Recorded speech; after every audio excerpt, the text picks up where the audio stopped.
Hello అందరికీ, మీరు చూస్తున్న ఈ కేక్ వచ్చేసి రెడ్ వెల్వెట్ ఫ్లేవర్ అండి.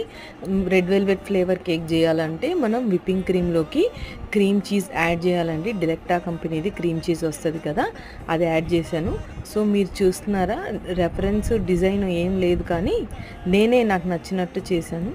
ఏం లేదండి, ప్లేట్ తీసుకొని హాఫ్ సెమీ సర్కిల్ లాగా పెట్టుకోవాలి. ఒక బార్డర్ లాగా వేసుకుంటే మనకు అర్థమైపోతుంది ఎక్కడి వరకు వేయాలి, ఎక్కడి వరకు వేయొద్దు అనేసి. ఇది వచ్చేసి రెడ్ వెల్వెట్ క్రమ్స్ అండి. రెడ్ వెల్వెట్ క్రమ్స్ ఎలా చేయాలన్న వీడియో మన ఛానల్లో ఉంది. ఇన్ కేస్ మీరు కావాలంటే చూడొచ్చు. మనం కేక్ పైన లేయర్లోకి కొద్దిగా కార్న్ఫ్లోర్ యాడ్ చేసి మనం మిక్సర్లో గ్రైండ్ చేసామంటే మనకు రెడ్ వెల్వెట్ క్రమ్స్ వస్తాయి. సో అక్కడ మనం నచ్చిన విధంగా స్ప్రెడ్ చేసుకోవచ్చు. ఇది వచ్చేసి 46 నెంబర్ నాజిల్ కాదండి, చిన్న N1 నాజిల్ లాంటిది.